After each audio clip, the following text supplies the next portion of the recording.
Morning all. God, I am hungover like a bugger. I tell you what, I had a hell of a night last night playing Dust. And yeah, there was vodka, there was drink, there was rage, there was anger. So we're playing something a little bit different today. This, my friends, is Banished. And this is how currently my brain feels it has been for my body. My body has banished my brain, which is not an unusual thing. This is, again, carrying on our theme of relaxing games because, hey, blood pressure is no joke, bro. Keeping yourself sane when you do these kind of games is kind of important, I think. What I'm showing you here is a game that I think has really hit the mark when it comes to city building, base building, that kind of thing. Now, don't worry, it's not Sim City, it's not The Sims, it's nothing kind of as twee as that. It's a pretty decent, fun game that I think actually is well worthy of your inspection. Firstly, it's only £15. That's quite cheap. So that's what, $23, something like that. And that is actually not a bad price tag for what will give you hours, days of entertainment, because it's a very nice, simple, ye olde villagey simulator kind of thing. And I think these kind of games do hit the mark quite nicely. So what I am going to show you today, and probably tomorrow as well, as I edit into a little bit faster forward, is how this game works, why it's good, and why it should maybe warrant your expenditure. It is a game very similar to Settlers. If you remember Settlers, that was actually quite good. But hold on. It's actually more like Dwarf Fortress than any other game I've ever played. Now, Dwarf Fortress is, for some of you, a joke, because you're like, oh my god, what, that weird ASCII game? Lol, you're going to play Zork next, Pyrex. Well, I might actually, but no, Dwarf Fortress is probably one of the finest management sims that has ever been made, because it's been improved continually for like 10, 15 years now.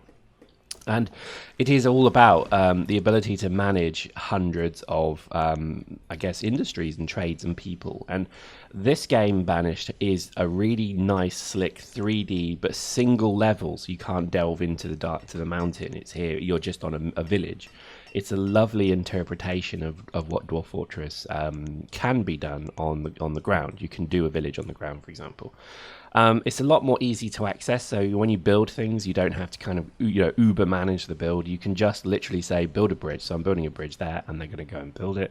There's seasons, there's disease, there's fire, there's problems, there's lots of amusing things, and it really is just a management sim, and I would heartily recommend it because it's one of these things that you kind of it's like a great big apple pie on your kitchen counter, all lovely and steaming, and you sort of look at it and say, well, that looks nice, and you kind of you think, oh, go on, I'll just have a little nibble of the crust, and you literally taste a bit of crust, and then you kind of walk away, and as you walk away you think, that was nice, go on, just have a little bit more, and you dip your finger in, obvious joke included, and then before you know it, you're sat on the table you're sat with your on your back on the table with your belly rotund from huge insertion of apple pie, and it's smeared all over your face, and you're there groaning.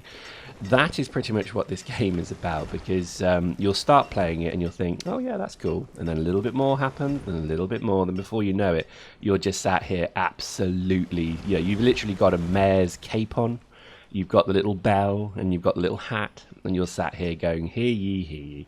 That's a town crier, actually, but anyway, you get the point.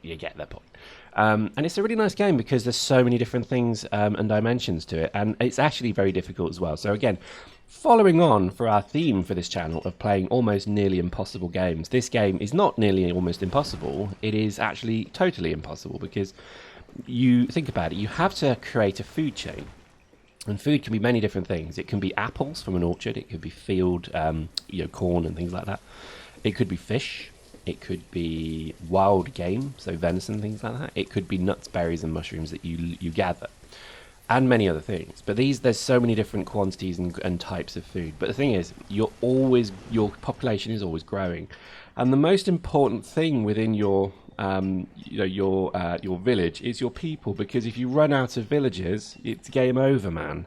And that's kind of nice as well. So it's just so well done. I mean, it's rare for me to kind of get all gushy over a game because, lol games. But I think this one and Spelunky over the last few days have been just really good, simple I guess, casual games that are there to kind of act as a bit of an anti game element. Do you know what I mean? It's like there's something very nice about playing a game that just soothes you and calms you down and takes your mind away from the troubles of the world. And I think things like this really, really do that. So I would heartily recommend it. There is a trading system, so you actually, once you've established your settlement, you can then obviously establish trade settlements. There are things like foresters, so these guys chop and grow trees and chop down trees. The average cycle of a year is not that long, so you do see many years grow. Quarry obviously provides stone, mines provide iron and coal. You can then make steel, you can then make really good tools, you can then make alcohol, and then the party begins. And that's kind of it, really. There's so much more to it, obviously, that I'm understanding. So you can get wells to fight fires, for example. So it's a very well crafted, well built game, and I think definitely worth a look. I think if you're into this kind of game, which I would say that I generally am, I do like management games because it just reminds me that even when I'm not at work, I can be at work. Woohoo! And it does feel that way at times, I've got to admit. Not that I mind. I think sometimes you do get the odd game that comes along that you just think, yeah, that's bloody good, that is, and you sort of then enjoy the feeling and a note of the game behind it. It's a very simple game in terms of once you've got the basics, you're then up and running. It's not a big learning curve, and I think you can indeed have some fun with it. Look, I've got a herbalist. So this herbalist goes and finds all the herbs and secretions at the bottom of old trees that then apparently make you kind of trip out. You can manage your workforce, as you see there. I'm just managing what people do, which is nice. It really is just an elegant version of Settlers, to be honest with you. I think it's kind of what Settlers should have always been, if I'm quite honest with you. Settlers had an issue because you had to kind of draw paths between all the buildings. And there was nothing wrong with that, but I don't know, it got a bit boring after a while. I didn't think it worked, personally. You have a blacksmith, you have tailors, you can make winter coats, you can then obviously trade all of these things. So we see our trading post is being built. We have an orchard, look at that lovely fine orchard making peaches. That's lovely. We can turn those peaches into peach ale. Yes, it exists apparently. And you'll then pretty much, you can trade that for some good stuff. You can then get livestock and you can manage livestock. Come on, any game that allows you to breed cattle, that's gotta be worth your money, isn't it? Sarcasm. That was sarcasm. Just saying. You can build obviously different road networks as well. So, in summary, games like this, I think, are just incredibly valuable to your time. And I think sometimes gaming has to be about the down, and it's almost the uppers and the downers in kind of chemical abuse terms. And I think certainly when I play Dust or games like Dust, there comes a moment where you're sat there and you're thinking, God, I'm getting really angry at a bloody game here. It's like you feel dirty because it's like, why am I getting angry at a game, for God's sake? And that is true to a massive degree because we shouldn't get angry at games, but we do. And this is the sad and fortunate part of gaming nowadays, is that it is becoming such a competitive, fast-paced thing. And people generally get quite ragey with it as well. So, if you've ever watched any videos on YouTube about angry gamers and things like that, it is funny. Seriously, that German kid that smashed up his computer because he was beaten at Unreal Tournament. Oh my God, that was good. But I think we've all been there. I mean, I know I certainly have, particularly when I've had a tipple, when I've had a bit of Pyrex cider, trademark coming. I'm joking, of course, but when you have something like that, you do generally get so frustrated and irate at electronic entertainment, and you kind of realize, why am I doing this? What am I getting so upset about? And this is where games like this come to the rescue, because it's not against anybody except yourself.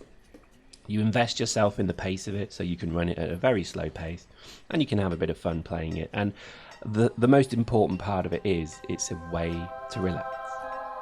There we go. Hope you enjoyed that. We'll show a bit more of this tomorrow.